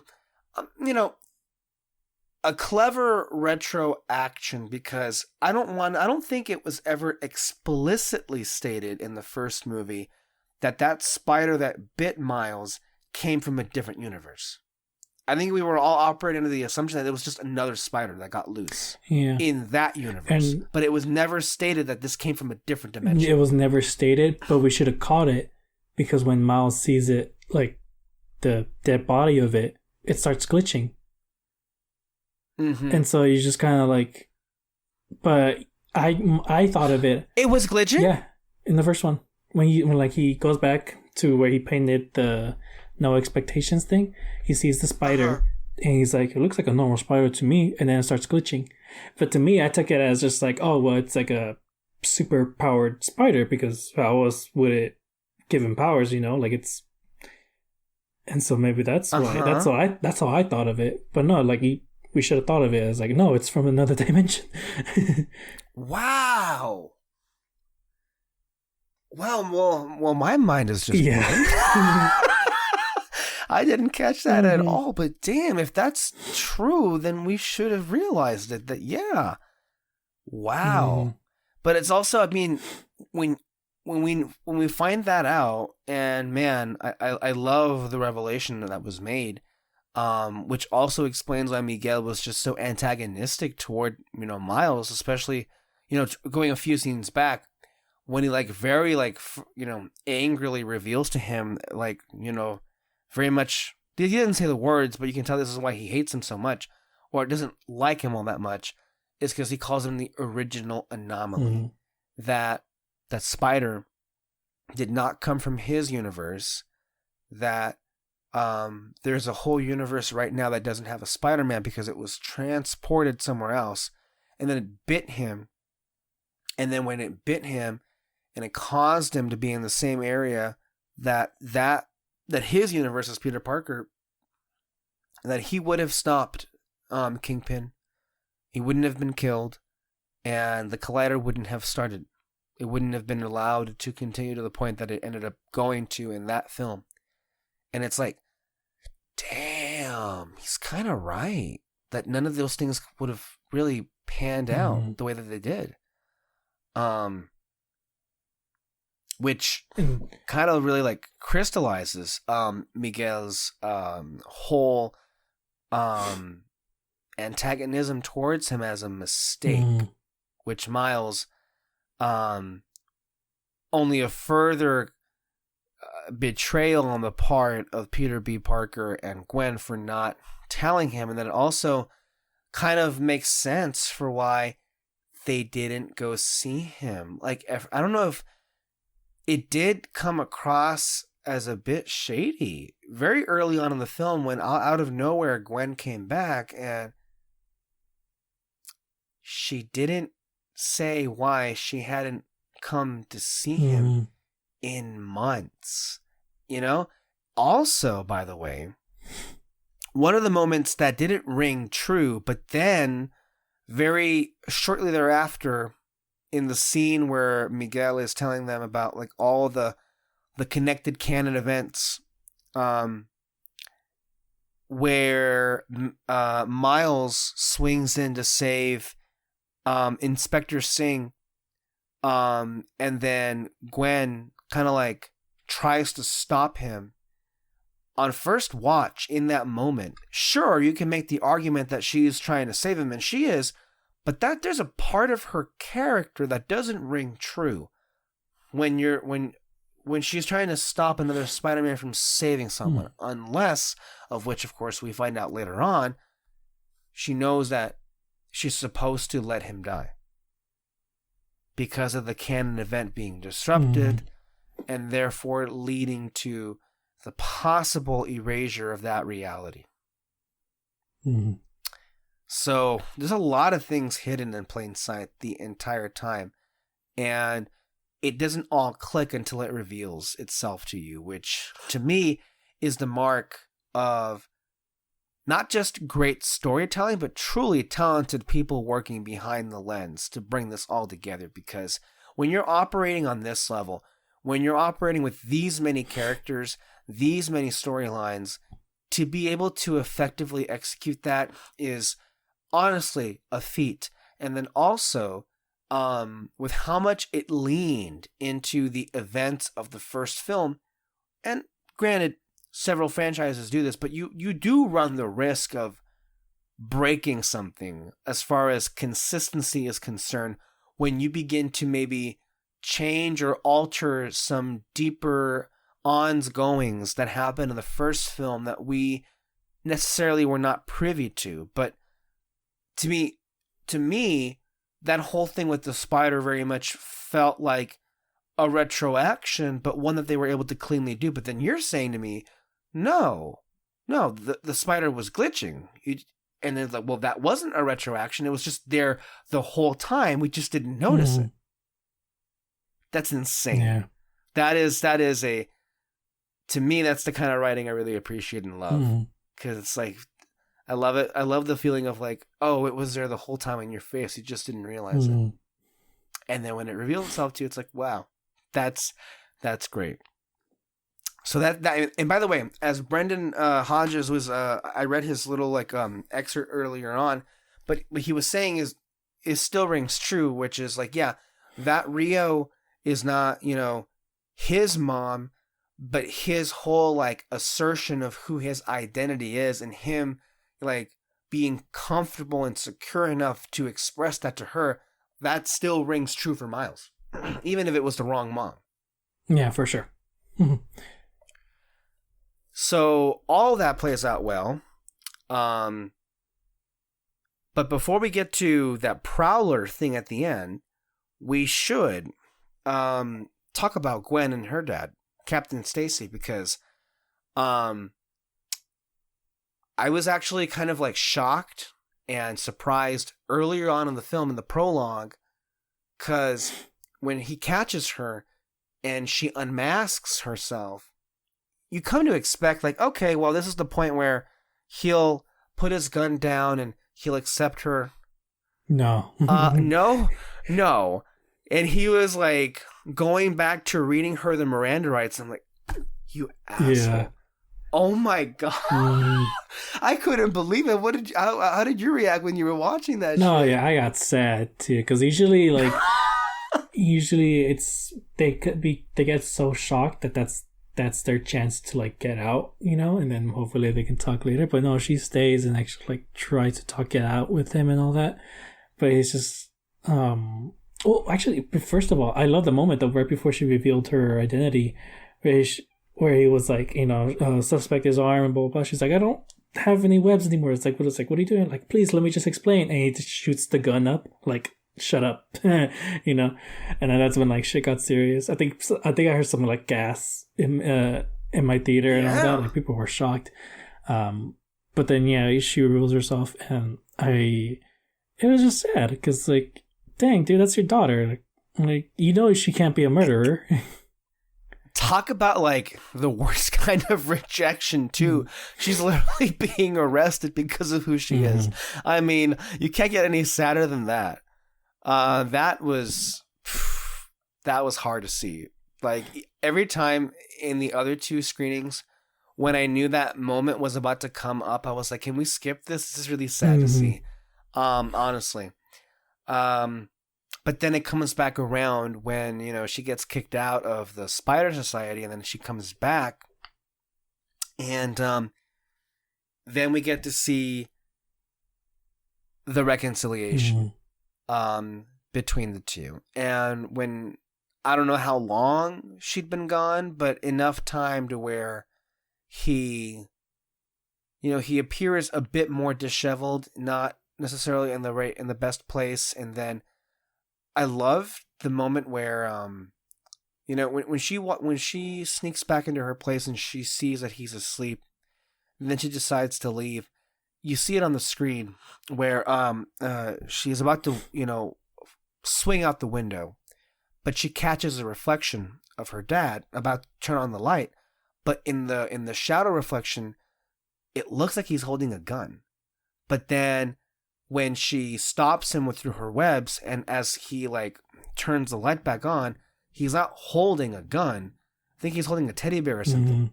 I didn't catch that. So it's actually right there.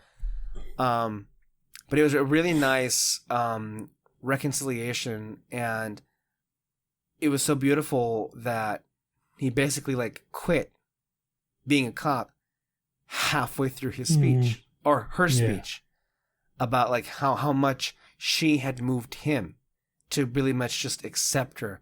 And of course, all the beautiful colors that change as that is happening. But also I think just an equally profound moment that happens as she leaves through the wormhole is, you get a moment with him just trying to, react to what just happened and everything. And I don't know what the exact words he said were, but something to the effect of like, this parenting thing is a damn mystery. Which is also, what particularly Jeff, Miles's father is going through. That we see him earlier on in the movie when we had that hilarious it was an interesting dynamic, right? Because you had him after they had failed to capture Spot early on in the movie, and he's still hanging out with Spider-Man, but of course him not knowing that's Miles the whole time. And then Miles has like that fake deep voice, and he's trying to have a conversation with his father there. But of course, you definitely do see the struggle that he's going through as a father, where I love the line where he says that, just when you think this parenting thing is pretty lit, then they go and grow up. And by the way, what I really appreciate so much about these movies is that they don't forget to include the parents, and they make them integral to Miles' story, and they give them their moments to shine. And we got a lot more of the mom, Rio, in this film. She got a lot of great moments. I mean, she had a lot of great lines that made people laugh so hard. I love what my audience has responded to a lot was, her giving Miles crap for getting a B in Spanish. And a lot of it rang true with like the culture. I mean, you and I are exposed to a lot of Hispanic culture, so a lot of the things that she said rang true. Like, she also, of course, uses Spanglish when she was saying about like how Miles's life wasn't just his, but then also, hers and all of her abuelas and abuelos, and that, put him in a spot that she would give anything to be in. How many times have we heard that from our older generations in the Hispanic nation, in the cultures, and then even to when she's reacting to seeing Gwen for the first time, or Gwanda as she's going by, which is also a callback to the first film, because that's the name that she gives herself, I think, when they first meet at the school. And Rio was like, I bet she doesn't even speak Spanish. And crowd laughed so hard when she was, and then when she like busts in on them and like completely like intrudes on them, and she's introducing herself, and then Jeff comes, and then she's like, don't take him from me. Honestly, a part of me would have found it so hilarious if Gwen started speaking Spanish, because like that's even more, because like I people would have gotten like a big reaction, like, oh shit, you talk Spanish? Wait, what? And your accent's good? Yeah. Like she would have gotten, the mom would have gotten like a big reaction to that, and it would have been hilarious. Yeah, I mean, although that would have probably been a bit counterintuitive, because as we know, Hispanic moms to be that if they find out that you do speak Spanish, then they instantly love you. That's true. That's just how it's gonna go. Okay, forget my... Like, all of her concerns would have been like completely assuaged if she had found that out. So that's just not gonna ring that true. But then it was even a funnier line, and it happened in the midst of all of the suspense and mystery. right after, at the very end of the film, this is a different Rio, when, she tells him, like, what's Spider-Man at that Comics Con, whatever. And then, like, she's going along with whatever he's talking about. And then he says, like, do you spin little webs out of your culito? And then, of course, the whole audience erupts. And I think Miles said he had a nightmare about that once, which only made it even funnier. I mean, just these lines are amazing. Yeah, they're great, and it seems so seamless too. Because like, there's a bunch of times when I'm like reading or watching something, and like they're trying to put some Spanish into it, and it feels almost forced into it, But this one, though, sure. Yeah, it's very rare, but like it does happen sometimes. Mm-hmm. But this one, though, no, it's just like they got it all right. Like it felt natural. It didn't. It's like these are things that I've heard for sure before, especially in the Spanglish part. Yeah. Mm-hmm. I mean, but it definitely rings true because, like, I mean, like our generation, growing up, particularly in the States, that belong to Hispanic families, our Spanish just isn't as good. Mm-hmm. Because we just don't speak it as much as we do, because we're more raised on English. We're in this country. We're part of this, whatever you want to call the American culture to be. So like, we're just so much more aligned with English, I guess you could say. But no, we definitely delve more into the Spanglish, yeah, for sure. Which, I mean, to me is a lot easier to just communicate that way, But no, I mean, Rio was outstanding, truly a standout in the movie. Other moments in the movie that got a big reaction, trying to I mean, first of all, I love the way that Renaissance or Victorian vulture looked. Oh yeah, that was really cool. That was, and when he like blasted a laser beam out of his beak, it was like, whoa. Yeah, that was really cool. Also, great. There was that one line when they were fighting Vulture. It was Miguel saying like, oh man, he has hammer space. He says that. Hammer face, sorry. Hammer space, because if you remember, in the first one, Spider Pig gives Miles a hammer. And he's like, here, take this. It'll fit in your pocket. That's what he's referencing. Hammer space, meaning that like he can fit whatever big thing into a small space, because as like a cartoon.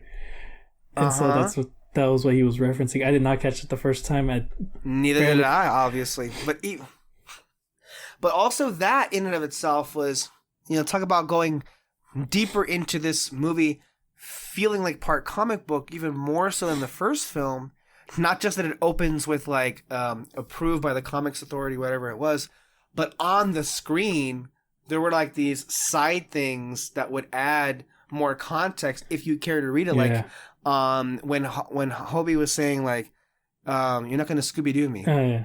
And then of course they have like a little explanation of what Scooby-Doo means on the bottom of the screen, which was funny. Oh, should we mention what do we make of Peter B. Parker? He was a bit of a striking difference here. He was very much a focal point of the first film, and he's barely here. Yeah, I mean, I didn't mind, just because what we got for him was just so great. Like, it makes sense that he's not really in this a lot. He's a dad, and when he comes in, it's him and his daughter and all that. And he's just, that's exactly what we wanted to see him as. We wanted to see him as a dad, and he just completely obsessed with her. And yeah, and I love that gag where you want to see pictures, and Gwen's like, she's right there. It's like, yeah, but you didn't see her before, goddammit. Or even as like they're chasing after Miles, and he goes to Miguel, you want to take a selfie of our first run, our first chase or whatever. It's just like, are you serious? Go of it. And I also love that moment though with him and Miles, where he's just like, it's like, you're the reason she's even here. It's just like, I thought if I could do just a little bit of what I did with you, she can turn out like you, because you're a great kid and all that. And then that moment though, where like he's holding onto his shoulder and his watch you hear him. It's like we're pinpointing to your location, and Miles' face of like, you just betrayed me, it's heartbreaking. But no, for sure, for sure. Yeah, I mean, even though it was short, we're clearly gonna see him a lot in the third one because he came out. Well, yeah, because of how it ends, right? Because I love the team that Gwen. I mean, damn, talk about getting a great ass team on short notice. Yeah.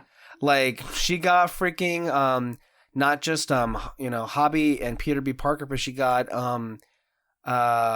Pav, and also what's her name? The Avatar girl, the one that never left her universe, but she was there as like basically she was the Shuri Spider-Man, I guess. You could say, I can't remember like her actual name, but her superhero name is like Spider Bite, but like BYTE. Okay. Like Megabyte or something like that. Yeah, that was her. Spider Bite. And I believe she also recruited the OGs from the first film, Penny and Spider-Ham, and of course Noir Spider-Man. Yeah. I love the audience's reactions, particularly when they saw Noir Spider-Man and Spider-Ham again, because you can tell how much of an impact they made in the first film. I was saying this to Peter and Kyle that in my earlier screening, a lot of the kids were like cheering for Peter Porker to come back. But I mean that's an amazing team. Yeah. I mean, fuck, that's an amazing team right there. I mean, and you need that when you're going to go off against not just Spot, but then also at the same time Miguel and his forces.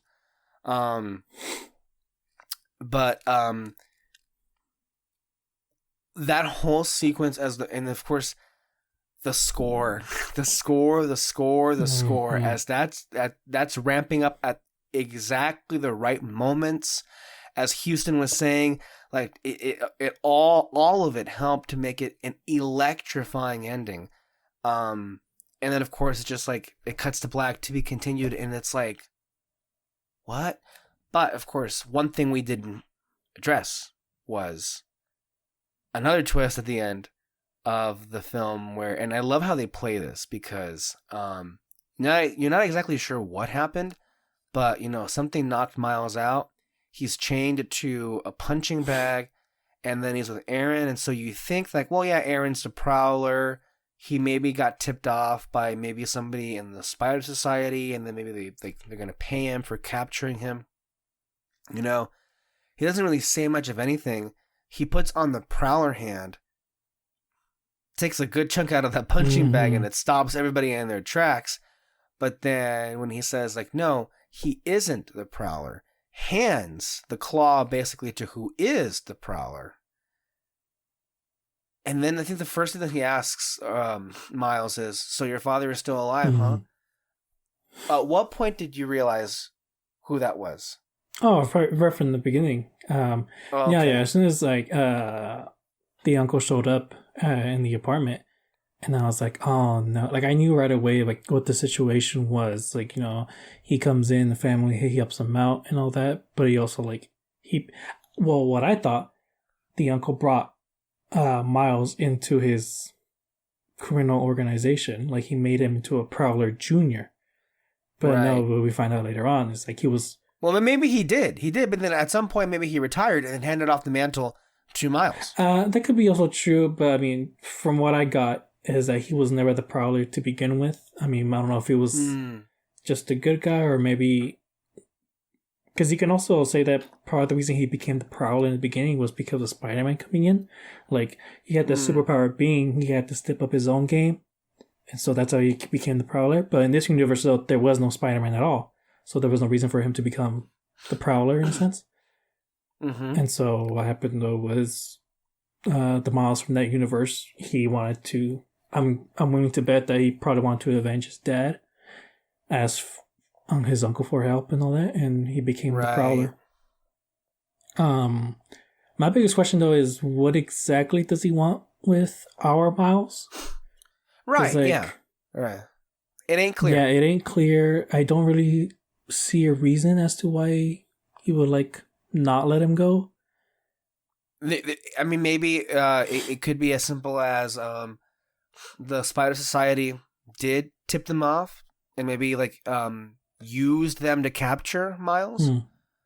Because Spider-Woman was monitoring that whole conversation that Spider-Gwen was having with Rio and with Jeff in the other universe. So at that point, they know Miles isn't there. So, like, do we know if Miguel is in that universe or is in the other universe? You can never really be sure. But it'll be interesting to see if this Prowler Miles is going to be an ally or an adversary in the next movie.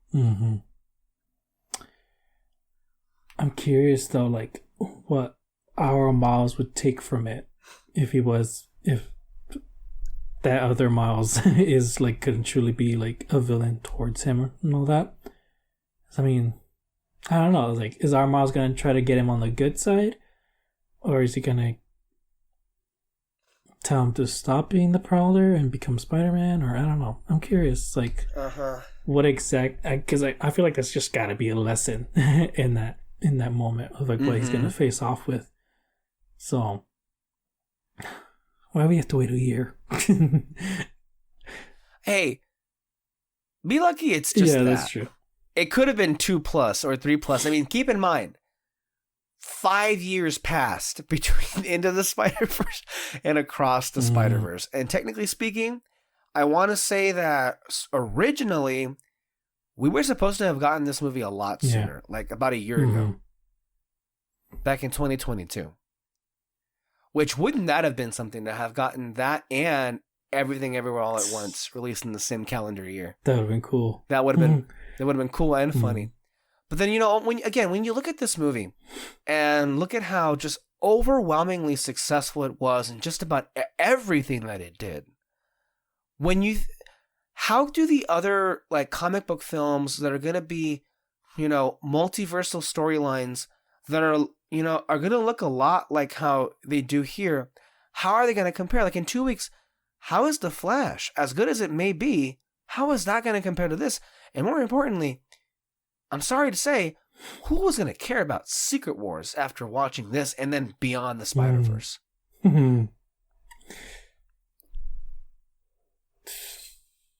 Because, like, as for however good as, you know, the Spider-Man movies are here, I think we can all say we've come to the point where, yeah, I'm a little over this whole multiverse thing, where every movie is using it. Well, and the thing is, like, these movies, though, they don't use it as a gimmick. You know, like, and it's not really, the multiverse isn't really what the films are about, even. They're about Miles Morales. They're about his characters. They're about his story. Like, they're not at all concerned or focused with the gimmick of the multiverse. And I'm not saying, I don't want to say that The Flash is not like that at all. I haven't seen The Flash yet. We'll see it in a few weeks and see how it is. But as far as Marvel Studios is concerned, we know where their priorities lie, and we know for damn sure they're most concerned about the gimmick more so than they are about the characters. And especially the fact that in this one, we literally know that the multiverse is in danger because of the Spot. But as soon as he disappears, there's a big chunk of the movie where he just doesn't show up, barely mentioned, and we're just focusing on Miles, and I love that the most. You know, it's not until the very end that you're like, oh yeah, the Spot here, right? It was like, oh yeah, he's here. Yeah, but like you're just so focused on Miles as a character that you just don't. That it just doesn't seem like number one priority. No, for sure. Anyway, if you haven't seen the movie, which I would hope that if you've listened to this, you would have at least seen it first. But look, this is go watch it. Yeah. And if you have seen it, go watch it again. I'm really curious to see what the overall run is for this at the box office, you know? And I also do want to say, this is a success for, and it's really a return to how things used to be where the original Into the Spider-Verse did not perform that well at the box office, but the reason why it's doing so well now, as I mentioned earlier, is it had many years at home to develop a fan base. And it used to be a lot like this in the old days where, the studios would really rely on physical media releases to, give their films that didn't do that well at the box office, to give them a second life. And maybe in some cases, not just give them a return on investment, but maybe perhaps see a viable path forward for a franchise here. And to me, it also is a damning indictment on Bob Iger and his decision that the entire industry followed to just rip themselves away from Netflix and do their own streaming services. And it's not like we don't know yet at this moment in time, at the end of the day, if that will end up being profitable for them. But right now, it was very clearly not the best decision, not just in terms of how their streaming service is performing, but for Disney anyway, their theatrical films are suffering so much because audiences have been trained to just expect those movies on Disney Plus maybe at most a month and a half after if it's in theaters. And so Disney Plus at this point is a main contribution to why all of their theatrical films are not doing, what they were pre-Disney Plus. Disney Plus did not originate until the last month of 2019. That year, 2019, I want to say Disney had 5 or 6 separate films that grossed at least $1 billion at the worldwide box office. Now, they're not getting a single one. So that alone tells you how quickly and fast and how different things have changed. So overall, to me, Netflix being the streaming service people have the most and people watch the most, perhaps they should have maybe remained there for at least a little longer, because it shows you the power of what a movie can do playing at home and, building an audience and that sort. So there is that. Any other thoughts before we close this podcast today, David? I know I had one, but I forgot.